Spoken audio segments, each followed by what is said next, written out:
Hello दोस्तों, इस video में हम कवर करेंगे थर्ड यूनिट का सेकंड टॉपिक। थर्ड यूनिट का फार्माकोग्नोसी की थर्ड यूनिट का सेकंड टॉपिक। ठीक है, इससे पहले वाले पार्ट में हम लोग कवर कर चुके थे कि एडल्ट्रेशन क्या होता है। ठीक है, और ये एडल्ट्रेशन कितने प्रकार का होता है, मतलब मिलावटें कितने प्रकार की होती हैं, कैसे होती हैं, उनकी परिभाषा क्या है, ये सब हम लोग पहले पार्ट में कवर कर चुके थे। अब इसका सेकंड टॉपिक है इवोल्यूशन ऑफ क्रूड ड्रग्स। ठीक है, इस टॉपिक को हम लोग अब यहाँ पे पढ़ेंगे। पहले बात समझो कि इवोल्यूशन ऑफ क्रूड ड्रग्स की ज़रूरी क्यों है। मान लो कि तुमने पहले अभी तक उन्होंने पहले क्या पढ़ा था कि मिलावट क्या होती है और कितने प्रकार से होती हैं और कैसे कैसे की जाती हैं।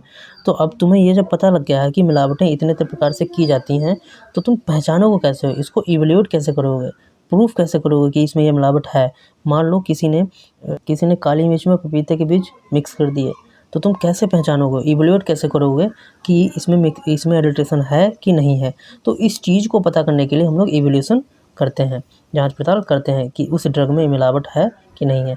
मान लो कोई फार्मास्यूटिकल इंडस्ट्री है और उसमें क्या है, उसमें वो क्रूड ड्रग्स बना रहे हैं या कोई दवाई बना रहे हैं, मान लो नीम की टैबलेट्स बना रहे हैं। तो अब वो नीम जहाँ से ख़रीद रहे हैं वो कैसे चेक करेंगे कि ये नीम जो आ रहा है वो प्योर है कि नहीं है, इसकी क्वालिटी वो है कि नहीं है। इसी प्रकार इसी चीज़ को पता करने के लिए हम लोग इवोल्यूशन करते हैं। ठीक है, देखो हम इसके नोट्स पढ़ रहे हैं, तो आगे कवर करेंगे। क्या है evolution of crude drugs. Drugs की पहचान करने, गुणवत्ता और प्योरिटी निर्धारित करने एवं मिलावट के टाइप का पता लगाने के लिए ड्रग का इवोल्यूशन करते हैं। बात समझ में आई। ड्रग की पहचान करना, ड्रग को आइडेंटिफाई करना कि ये वही ड्रग्स है कि नहीं है। मान लो हम तुम्हें कोई क्रूड ड्रग दे दें और तुमसे हम कहें कि हमें बताओ ये कौन सी क्रूड ड्रग है, तो कैसे पता करोगे, तुम इवोल्यूशन से करोगे। जब उसकी जाँच पड़ताल करोगे तुम बता दोगे कि ये काली मिर्च है, सौंठ है, नीम है या हल्दी है। ठीक है, तो ड्रग की पहचान करने के लिए, आइडेंटिफिकेशन करने के लिए, उसकी गुणवत्ता पता करने के लिए और प्योरिटी कि वो कितनी प्योर है, ठीक है, निर्धारित करने एवं मिलावट के टाइप का पता लगाने के लिए ड्रग का इवोल्यूशन करते हैं। बात समझ में आई। ड्रग की आइडेंटिटी, क्वालिटी, प्योरिटी की जांच करना इवोल्यूशन कहलाता है। मतलब कोई भी ड्रग है वो कौन सी है, उसकी आइडेंटिटी करना, उसकी क्वालिटी क्या है, वो अच्छी है कि नहीं है, प्योर है या उसमें कोई मिलावट है, ये सब तीनों चीज़ें पता करने को ही हम लोग इवोल्यूशन कहते हैं। ठीक है, और हम ये क्यों करते हैं, हम ये पता करने के लिए कि वो जो हमारे पास क्रूड ड्रग है वो अपनी प्योर फॉर्म में है कि नहीं है, क्या वो उसकी क्वालिटी अच्छी है। ऐसा तो नहीं है कि वो ड्रग ख़राब हो चुकी हो, उसमें नमी आ गई हो या उसकी उतनी गुणवत्ता ना रह गई हो। इन सब चीज़ों को हम लोग कंफर्म करने के लिए इवोल्यूशन करते हैं। अच्छा, इवोल्यूशन करने के भी कुछ मेथड हैं, जो कि जनरली 5 मेथड्स हैं क्रूड ड्रग्स को इवोल्यूशन करने के लिए। सबसे पहला इवोल्यूशन का मेथड है मॉर्फोलॉजिकल इवोल्यूशन, ये इसको ऑर्गेनोइलेक्टिक इवोल्यूशन के नाम से भी जाना जाता है।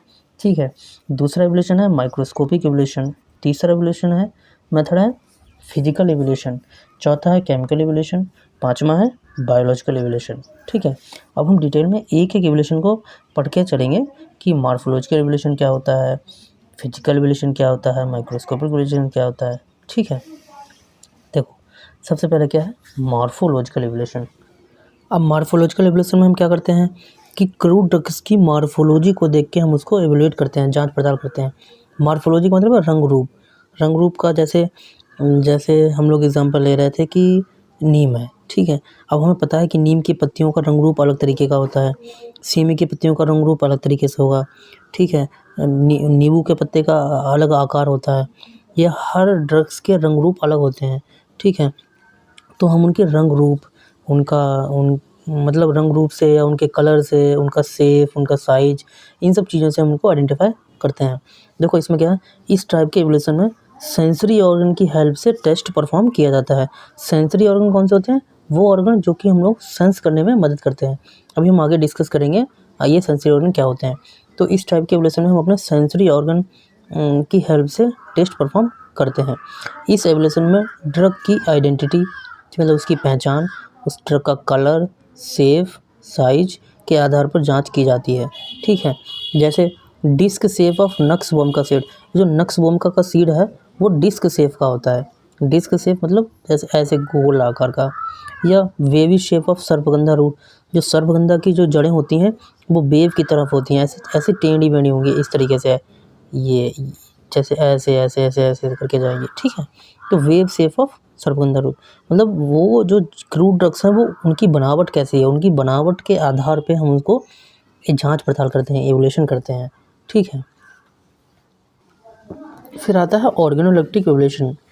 ये एवोल्यूशन भी मॉर्फोलॉजिकल एवोल्यूशन की तरह होता है, ठीक है, सेम है। इसको हम दो नाम से जानते हैं, ऑर्गेनोलेप्टिक एवोल्यूशन के नाम से भी जानते हैं और मॉर्फोलॉजिकल एवोल्यूशन के नाम से भी जानते हैं। हमने बताया ना कि इसमें क्या करते हैं हम लोग, सेंसरी ऑर्गन्स का इस्तेमाल करके हम उनको इवोल्यूट करते हैं, ठीक है। सेंसरी ऑर्गन वो ऑर्गन्स होते हैं जिनसे हम सेंस करते हैं, ठीक है। देखो जैसे सेंसरी ऑर्गन क्या है, हमारे बॉडी में 5 सेंसरी ऑर्गन होते हैं।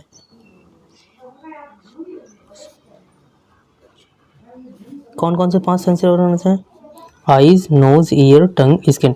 ये 5 सेंसरी ऑर्गन है हमारी बॉडी के जिनसे हम सेंस करते हैं, महसूस करते हैं और चीज़ों को पता करते हैं। तो हम अपने सेंसरी ऑर्गन का इस्तेमाल करते हैं किसी भी क्रूड ड्रग्स को पता करने के लिए, उसकी मॉर्फोलॉजी या उसकी प्रॉपर्टीज़ को चेक करने के लिए। हम देखते हैं कि आँखों से हम लोग सेंस करते हैं, नोज़ से भी कुछ चीज़ें, जैसे काली मिर्च है। अब काली मिर्च में अगर पपीते के बीज मिक्स कर दोगे तो हम उनको पहली बात तो आँखों से देख के पहचान लेंगे। अगर हम नहीं पहचान पा रहे हैं तो हम खुशबू से पहचानेंगे, क्योंकि काली मिर्च की खुशबू अलग होती है और पपीते के बीज में कोई खुशबू नहीं होती है। तो हम उनको उनकी स्मेल के आधार पे भी पहचान सकते हैं, ठीक है।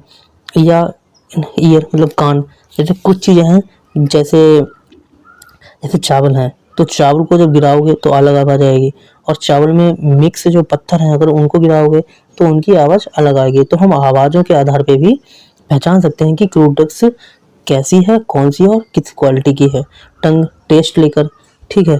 जैसे अगर मान लो सूंठ है या अदरक है, सूखी अदरक में किसी और चीज़ की मिलावट की, तो अगर हम उसको आँखों से देख के नहीं पहचान पा रहे हैं, नाक से उसकी खुशबू से भी नहीं पहचान पा रहे हैं, ठीक है, ईयर से भी नहीं पहचान पा रहे, तो हम क्या करेंगे, अपनी टंग का इस्तेमाल करेंगे, मतलब उसका टेस्ट देखेंगे। तो जो अदरक है उसका टेस्ट अलग होगा और जो उसमें ड्रग मिलावट की गई है उसका टेस्ट अलग होगा। तो हम टेस्ट के आधार पे भी उसकी मिलावट उसका इवैल्यूएशन कर सकते हैं, जांच पड़ताल कर सकते हैं। तो इस प्रकार के इवैल्यूएशन को हम लोग ऑर्गेनोलेप्टिक इवैल्यूएशन कहते हैं या मॉर्फोलॉजिकल इवैल्यूएशन कहते हैं। बात समझ में आई? ठीक है। स्किन का भी इस्तेमाल किया जाता है, अपनी स्किन का यूज़ करके भी पता किया जाता है कि कोई भी चीज़ चिकनी है या वो दरदरी है, जैसे नमक है, ठीक है, और बेसन है, तो क्या वो नमक थोड़ा सा दरदरा होगा और जबकि बेसन होगा वो बिल्कुल महीन होगा। तो हम पता कर लेते हैं कि ये नमक नहीं है या ये बेसन है। तो हम अपनी स्किन का भी इस्तेमाल करते हैं, बहुत सी चीज़ें हैं। तो इसमें क्या किया, इस मेथड में ड्रग की जांच सेंसरी ऑर्गन, हमने बताया ना सेंसरी ऑर्गन कौन से ऑर्गन होते हैं जिनसे हम सेंस करते हैं, जैसे आँख, नाक, कान, ठीक है, और स्किन है, ये सब चीज़ें सेंसरी ऑर्गन है की जाती है। और हम उसका कलर है, उसका टेस्ट है, टेक्सचर है, ये सब पता करते हैं। इस प्रकार के इवोल्यूशन को हम लोग ऑर्गेनोलेप्टिक इवोल्यूशन कहते हैं। दूसरा इवोल्यूशन कौन सा आता है, माइक्रोस्कोपिक इवोल्यूशन। अच्छा, इस इवोल्यूशन की क्या जरूरत पड़ी, इस बात को भी समझो। देखिए, जब हमने मॉर्फोलॉजिकल इवोल्यूशन से ड्रग्स का इवोल्यूशन नहीं कर पाते हैं या मुश्किलें होती हैं, तब हम माइक्रोस्कोपिक इवोल्यूशन का इस्तेमाल करते हैं। कैसे, मान लो किसी बंदे ने इस प्रकार की मिलावट की है जिसको पहचानना बड़ा मुश्किल है, उसमें बिल्कुल एक सी दिखने वाली चीज़ों को मिक्स कर दिया है जिनको तुम अपनी आँखों से, आँख, नाक, कान का इस्तेमाल करके तुम नहीं पता कर सकते हो कि उसमें मिलावट है भी कि नहीं है। जैसे कोई इंसान मान लो कि आटे में बेसन को मिक्स कर दे या बेसन में आटे को मिक्स कर दे, तो तुम अपनी आंखों से देख के नहीं पता कर सकते कि इसमें मिलावट है कि नहीं है। तो जब चीज़ों को मॉर्फोलॉजिकल इवोल्यूशन के जरिए नहीं पता कर पाते हैं, तब हम उसका माइक्रोस्कोपिक इवोल्यूशन करते हैं। अब ये माइक्रोस्कोपिक इवोल्यूशन क्या है, इस बात को समझो। यदि हम किसी भी क्रूड ड्रग्स की प्योरिटी, आइडेंटिटी, क्वालिटी की जांच माइक्रोस्कोप से करते हैं तो वह माइक्रोस्कोपिक इवोल्यूशन कहलाता है, ठीक है। जब हम माइक्रोस्कोप का इस्तेमाल करके इवोल्यूशन करें तो उसको हम माइक्रोस्कोपिक इवोल्यूशन कहते हैं। माइक्रोस्कोपिक इवोल्यूशन में क्रूड ड्रग्स की हिस्टोलॉजिकल स्टडी की जाती है। हिस्टोलॉजिकल स्टडी क्या होती है, जो ड्रग्स होती हैं उनकी सेल्स की स्टडी करना, सेल्स के बारे में पढ़ना, उसको हम लोग हिस्टोलॉजिकल स्टडी कहते हैं। Histological study means crude drugs की जो सेल्स होती हैं या जो सेल्स प्रेजेंट होती हैं, जो टिश्यू प्रेजेंट होते हैं, उनकी स्टडी की जाती है, ठीक है। तो बात समझ में आई? देखिए, मान लो तुम्हारे पास जैसे सौंफ है, ठीक है, क्या है, सौंफ है। अब इस सौंफ में मिलावट की गई और ऐसी चीज़ की मिलावट की गई जिसको आंखों से देखना या आंखों से पहचान पाना बड़ा मुश्किल है। तो हम क्या करेंगे, एक सौंफ के बीज को लेंगे, ठीक है, हम इसका माइक्रोस्कोपिक रिलेशन करेंगे और इसका टीएस बनाएंगे। क्या बनाएंगे, TS, transverse section, TRANSVER, transverse SECTION, ठीक है। ट्रांसवर्स सेक्शन में क्या होता है कि इसको कट किया जाता है और कट करने के बाद इसका एक छोटा सा पार्ट निकाला जाता है, फिर इसको माइक्रोस्कोपिक स्लाइड पे रखा जाता है यहाँ पर, इस कट को, और रखने के बाद माइक्रोस्कोप से लेंस की मदद से हम उसको, माइक्रोस्कोपिक लेंस की मदद से हम उसको देखते हैं और हम इसकी सेल्स का स्ट्रक्चर देखते हैं कि जो इसकी सेल्स हैं वो उनका अरेंजमेंट क्या है या जो भी सेल है, ठीक है। हम पहचान लेंगे कि ये कौन सी ड्रग है। अब अगर इसमें कोई और ड्रग होगी तो हर क्रूड ड्रग्स के सेलुलर स्ट्रक्चर अलग अलग होता है। सौंफ का सेल का स्ट्रक्चर अलग होगा, काली मिर्च की सेल का स्ट्रक्चर अलग होगा, ठीक है, अदरक की सेल का स्ट्रक्चर अलग होगा, अलग अलग क्रूड ड्रग्स की सेल का स्ट्रक्चर अलग होगा या सेल और टिश्यू का अरेंजमेंट्स अलग तरीके से होगा। तो इस तरीके से हम पहचान सकते हैं कि ये ड्रग प्योर है कि नहीं है। मान लो तुमने आटा और बेसन को मिक्स कर दिया तो हम ऐसे नहीं पहचान सकते हैं। अगर हम आटे और बेसन के पार्टिकल्स को माइक्रोस्कोप में जब हम ऑब्जर्व करेंगे तो हम देखेंगे कि जो आटा है उसका स्ट्रक्चर अलग होगा और बेसन है उसका स्ट्रक्चर अलग होगा। अगर हमें दो प्रकार की सेल्स के स्ट्रक्चर देखने को मिल रहे हैं तो मतलब इसमें मिलावट है, और हमें एक ही प्रकार के सेल का स्ट्रक्चर देखने को मिल रहा है तो इसमें मिलावट नहीं है। तो ऐसी इवोल्यूशन, ऐसी जांच पड़ताल जिनको माइक्रोस्कोप की मदद से किया जाता हो, उस प्रकार की इवोल्यूशन को हम माइक्रोस्कोपिक इवोल्यूशन कहते हैं। देखिए, जब हम किसी भी ड्रग की प्योरिटी मतलब उसकी शुद्धता, आइडेंटिटी मतलब पहचान, क्वालिटी मतलब उसकी क्वालिटी की जांच माइक्रोस्कोप से करते हैं तो वो माइक्रोस्कोपिक इवोल्यूशन कहलाता है। आई होप इसमें कोई डाउट नहीं होगा, ठीक है। माइक्रोस्कोपिक इवोल्यूशन ऑर्गेनाइज्ड ड्रग्स के लिए होता है। अच्छा, ये बहुत ज़रूरी बात है, ऑर्गेनाइज्ड ड्रग्स वो ड्रग्स होती हैं जिनके अंदर सेलुलर स्ट्रक्चर प्रेजेंट होता है, ठीक है। अब थर्ड क्या है, अच्छा थर्ड है फिजिकल इवोल्यूशन। अब देखो, ये फिजिकल इवोल्यूशन भी बहुत ज़रूरी है। कभी कभी क्या होता है कि हम कुछ ड्रग्स का माइक्रोस्कोपिक इवोल्यूशन भी नहीं कर सकते हैं, भाई हम उनको माइक्रोस्कोप से भी नहीं पता कर सकते हैं। तो ऐसे इवोल्यूशन हम इस ऐसे ड्रग्स का इवोल्यूशन हम फिजिकल इवोल्यूशन से करते हैं, या हम इसके अलावा और भी मेथड इवोल्यूशन के उनका इस्तेमाल करेंगे। ये इतने सारे मेथड की ज़रूरत इसलिए पड़ी है क्योंकि किसी एक मेथड से हम सभी प्रकार के ड्रग्स का इवोल्यूशन या उसकी जांच पड़ताल नहीं कर सकते हैं। इसलिए अलग अलग प्रकार के ड्रग्स को हम अलग अलग मेथड ऑफ इवोल्यूशन से जांच करते हैं। जैसे ये जो माइक्रोस्कोपिक इवोल्यूशन था, ये भी हम कुछ ड्रग्स का नहीं कर सकते हैं। जैसे ये हींग है या किसी भी पेड़ का गोंद है जो अनऑर्गेनाइज्ड ड्रग्स हैं, जैसे रेजिन है, ठीक है, या हींग है या ओपीएम का जो अफीम है, उन प्रकार की ड्रग्स को हम माइक्रोस्कोपिक इवोल्यूशन नहीं कर सकते हैं। क्यों नहीं कर सकते हैं? क्योंकि हींग का कोई सेलुलर स्ट्रक्चर ही नहीं होता है, या गोंद, पेड़ से निकलने वाला जो गोंद होता है उसका कोई, उसके अंदर कोई सेलुलर स्ट्रक्चर नहीं होता है, वो एक प्रकार की अनऑर्गेनाइज्ड ड्रग्स हैं। तो ऐसी ड्रग्स को इवोल्यूशन करने के लिए हम माइक्रोस्कोपिक इवोल्यूशन नहीं कर सकते हैं, क्योंकि माइक्रोस्कोप से हम क्या देखते हैं, किसी भी ड्रग के सेल और टिश्यू देखते हैं। क्या देखते हैं? सेल और टिश्यू देखते हैं। अब इसमें सेल टिश्यू है ही नहीं तो उसका तुम इवोल्यूशन कैसे करोगे, ठीक है। इसीलिए हम फिजिकल इवोल्यूशन चेक करते हैं, फिजिकल इवोल्यूशन करते हैं। अच्छा, फिजिकल इवोल्यूशन क्या है? थर्ड है, देखो ध्यान से देखो, हम तुम नोट्स में देखें इसमें।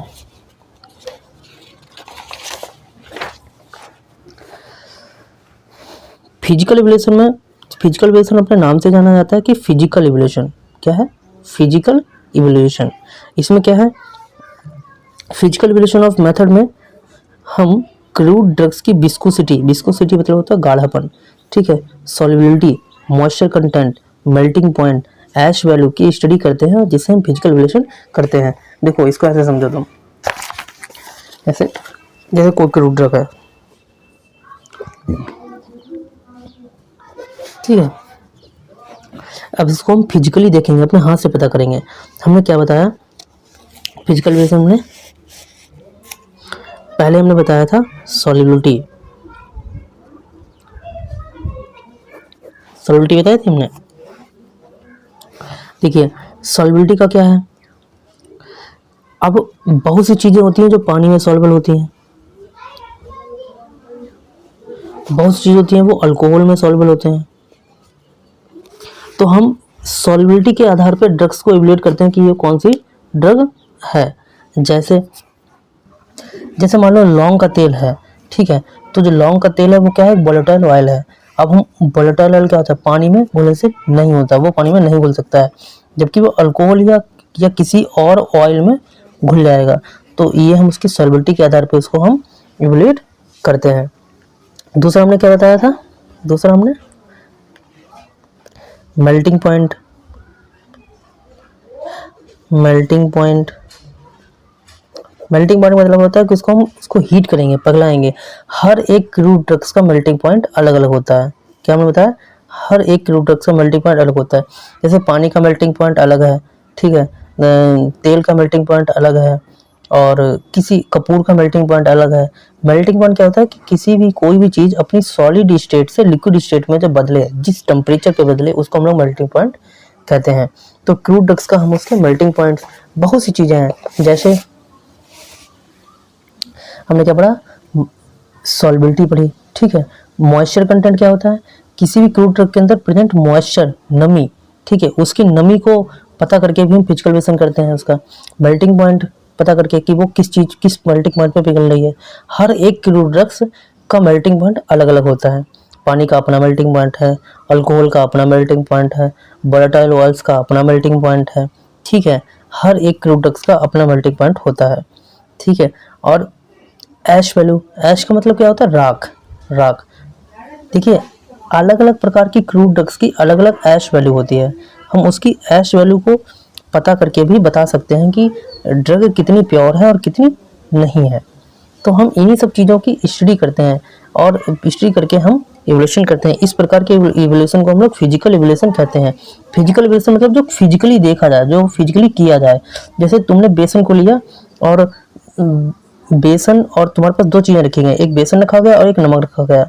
तो तुम क्या करोगे, बेसन को फिजिकली ऐसे ऐसे ऐसे फील करके देखोगे। तो बेसन क्या होता है, वो महीन होता है, जबकि नमक थोड़ा सा मोटा होता है।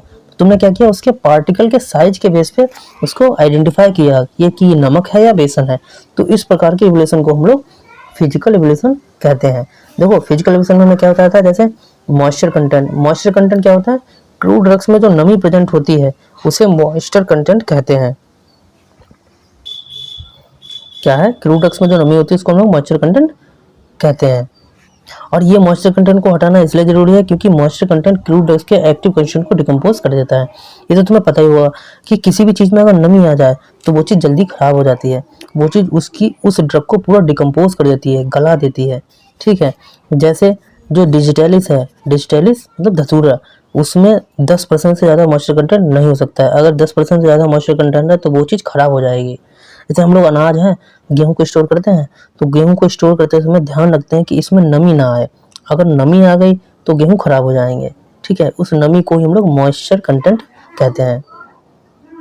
अभी हमने मेल्टिंग पॉइंट के बारे में बात किया था, तो हमने बताया था कि मेल्टिंग पॉइंट वह पार्टिकुलर टेम्परेचर है जहाँ पर कोई भी सब्सटेंस अपनी सॉलिड स्टेट से लिक्विड स्टेट में कन्वर्ट हो जाए, वह वो सब्सटेंस का मेल्टिंग पॉइंट है। जैसे वीज वैक्स, जो मक्खियों का जो मोम होता है वो 72 डिग्री सेल्सियस पे मेल्ट हो जाता है, मतलब 62 डिग्री से 65 डिग्री, 62 से 65 डिग्री सेल्सियस के बीच में पिघलना शुरू हो जाता है। तो जहाँ पर कोई चीज़ पिघलना शुरू हो जाए, तो जैसे मोम है, मोम क्या है, सॉलिड स्टेट में है, अब वो अपनी सॉलिड स्टेट से लिक्विड स्टेट में आ रहा है जब हमने 60 से 65 डिग्री टेम्परेचर दिया, तो वो उसका क्या होगा, मेल्टिंग पॉइंट होगा। तो हम जो क्रूड ड्रग्स होती हैं उनकी मेल्टिंग पॉइंट का इस्तेमाल करके भी उनका इवोल्यूशन करते हैं, ठीक है। इस प्रकार के इवोल्यूशन को हम लोग फिजिकल इवोल्यूशन कहते हैं। इसके बाद में आता है केमिकल इवोल्यूशन। केमिकल इवोल्यूशन क्या है, केमिकल इवोल्यूशन वो इवोल्यूशन है जो केमिकल्स का इस्तेमाल करके इवोल्यूशन किया जाए। मतलब इसमें हम केमिकल्स का यूज़ करते हैं किसी भी क्रूड ड्रग्स को आइडेंटिफाई करने में। देखो लिखा भी है, जब क्रूड ड्रग्स में प्रेजेंट एक्टिव कॉन्स्टिट्यूएंट की जांच केमिकल मेथड से की जाती है तो उसे हम केमिकल इवोल्यूशन मेथड कहते हैं। इसमें ज़्यादा ऐसा कुछ डिटेल में समझने वाला नहीं है, मतलब सिंपल सी बात है कि अगर हम अपनी क्रूड ड्रग्स को कुछ केमिकल्स का इस्तेमाल करके अगर इवोल्यूशन कर रहे हैं तो तो उस प्रकार के सारे एवोल्यूशंस केमिकल एवोल्यूशन कहलाएंगे। जैसे मान लो कि हल्दी है, अब तुम किसी भी दुकान से क्या लेकर आए, टर्मरिक पाउडर लेके आए,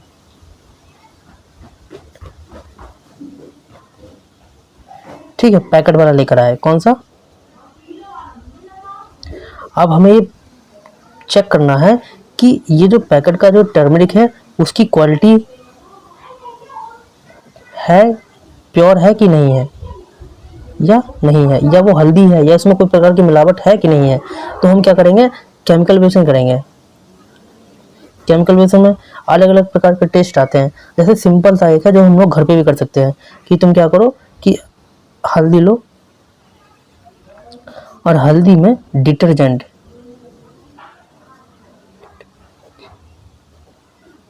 ऐड करो, मतलब हल्दी का सॉल्यूशन बनाया, क्या बनाया, सॉल्यूशन बनाया, हल्दी का सॉल्यूशन बनाया। हल्दी का सॉल्यूशन कैसे बनेगा, हल्दी में या 5 ml पानी लिया और उसमें 2 चुटकी हल्दी डाल दी, तो क्या होगा, एक सॉल्यूशन बन जाएगा। उस सॉल्यूशन में जैसे तुम थोड़ा सा डिटर्जेंट, थोड़ा सा निरमा या सोप डालोगे तो क्या होगा, हल्दी जो है वो येलो कलर से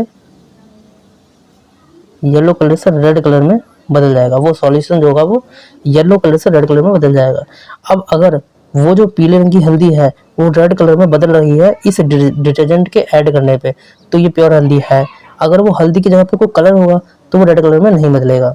मतलब तुम्हारे पास कोई 2 चीज़ें रखते हैं, एक हल्दी रखते हैं और एक पीला कलर रखते हैं, जो दिखने में बिल्कुल सेम कलर के हैं, और तुमसे कहा है कि तुम्हें आइडेंटिफाई करके बताओ कि इनमें से कौन सी हल्दी है, कौन सा कलर है। तो जो हल्दी होगी वो इस टेस्ट को करने पर रेड कलर में बदल जाएगी, और जो कलर होगा वो रेड कलर में नहीं बदलेगा। इस प्रकार से हम आइडेंटिफाई कर सकते हैं कि वो क्रूड ड्रग्स प्योर है कि नहीं है, ओरिजिनल क्रूड ड्रग्स है कि नहीं है। तो इस प्रकार के मेथड कौन से, केमिकल मेथड ऑफ इवोल्यूशन कहे जाते हैं। इसमें हम अलग अलग केमिकल्स की रिएक्शन कराते हैं क्रूड ड्रग के साथ। क्या करते हैं, इसमें हम अलग अलग केमिकल्स की रिएक्शन कराते हैं क्रूड ड्रग्स के साथ, और हम आइडेंटिफाई करते हैं कि ये प्योर है कि नहीं है। इस प्रकार के इवोल्यूशन को, जांच पड़ताल को हम केमिकल इवोल्यूशन कहते हैं। जैसे किसी भी क्रूड ड्रग की एसिड वैल्यू पता करना, आयोडीन वैल्यू पता करना, ठीक है, इस एक टाइप का केमिकल इवोल्यूशन है। लास्ट टॉपिक बचता है बायोलॉजिकल इवोल्यूशन। ये इवोल्यूशन हम तब करते हैं जब बाकी के सारे इवोल्यूशन नहीं किए जा सकते हैं या हमें उनसे श्योर रिजल्ट नहीं मिलता है, तो हम रिजल्ट को और कंफर्म करने के लिए बायोलॉजिकल इवोल्यूशन करते हैं। बायोलॉजिकल इवोल्यूशन अपने नाम से जाना जा रहा है कि ये बायोलॉजिकल है, मतलब किसी भी लिविंग बॉडी पे किए जाने वाला इवोल्यूशन। ठीक है, देखो यह इवोल्यूशन तब किया जाता है जब अन्य मेथड से ड्रग को इवोल्यूट ना किया जा सके। ठीक है, इस मेथड में इवोल्यूशन को जीव जंतु के अंग, शरीर तथा ऊतक मतलब सेल पर किया जाता है। इस मेथड में निम्नलिखित एक्टिविटी टेस्ट की जाती हैं, जैसे analgesic activity, anti inflammatory activity, anti fungal activity, healing property of drug. Analgesic मतलब क्या होता है, दर्द निवारक। एंटी इन्फ्लेमेटरी मतलब सूजन रोधी, जो सूजन वगैरह आ जाती है, इन्फ्लेमेशन हो जाती है, उसको हम लोग एंटी इन्फ्लेमेटरी ड्रग से ठीक करते हैं। एंटी फंगल एक्टिविटी मतलब फंगल जो डिजीज होती है, जो बीमारियां होती हैं, फंगल इन्फेक्शंस को ठीक करने के लिए हम लोग एंटी फंगल दवाइयां देते हैं, तो उस प्रकार की एक्टिविटी चेक की जाती है। मान लो तुमने कोई क्रूड ड्रग ली, ठीक है, और उस क्रूड ड्रग का तुम्हें इवोल्यूशन करना है, जांच पड़ताल करनी है कि ये वो ड्रग काम कर रही है कि नहीं कर रही है। तो जैसे लहसुन है, अब लहसुन के अंदर एक देखो एग्जांपल से समझो तो, जैसे क्या है, जैसे ये लहसुन है, ठीक है, लहसुन के अंदर कौन सी प्रॉपर्टी होती है, एंटी फंगल प्रॉपर्टी होती है। ठीक है, एंटी फंगल प्रॉपर्टी क्या मतलब, ये खाज खुजली ये जो फंगल इन्फेक्शन होती है उनको ठीक करती हैं। तो हम क्या करेंगे, लहसुन लेंगे और लहसुन को अपनी स्किन जहाँ पर हमारे दाद हुआ होगा उसके ऊपर रब करेंगे या लगाया, ठीक है, या उसका पेस्ट बनाया उसको लगाया। अगर वो फंगल इन्फेक्शन ठीक हो रहा है तो मतलब कि इस लहसुन के अंदर एंटी फंगल प्रॉपर्टी है, ये हमें कंफर्म हो जाएगा। तो हमने क्या किया, अपनी बायोलॉजिकल बॉडी पे इसका टेस्ट किया। इसलिए हम अलग अलग प्रकार की दवाइयों का टेस्ट करते हैं कि क्या वो वास्तव में एनाल्जेसिक प्रॉपर्टी शो कर रही है कि नहीं कर रही है। और किस पर टेस्ट करते हैं, जीव जंतुओं के अंगों पर या उनकी सेल्स पर। तो ऐसे सारे प्रयोग या ऐसे सारे इवोल्यूशन जो कि किसी भी बायोलॉजिकल बॉडी में किए जाएं या किसी भी लिविंग बॉडी पे किए जाएं, सेल पे किए जाएं, ठीक है, तो उस प्रकार के इवोल्यूशन को हम लोग बायोलॉजिकल इवोल्यूशन कहेंगे। ये हमारा चैप्टर यहाँ पे खत्म होता है, थर्ड चैप्टर। इस चैप्टर के नोट्स हमारे टेलीग्राम चैनल पे मिल जाएंगे और चैप्टर वाइज MCQ मिलेंगे, वो टेलीग्राम पे जाना और क्विज को सॉल्व कर लेना, ठीक है। हम लोग साथ साथ एग्जिट एग्जाम की तैयारी भी कर रहे हैं सिलेबस के साथ साथ। और बाकी अगर कोई डाउट हो, कुछ समझ ना आया हो, तो हमारे टेलीग्राम चैनल पे वहाँ डिस्कस कर सकते हैं, ठीक है। और थैंक यू लास्ट तक बने रहने के लिए। आज का वीडियो हम लोग यहाँ पे ख़त्म करते हैं। नेक्स्ट वीडियो में हम कवर करेंगे चैप्टर 4, ठीक है। Thank you.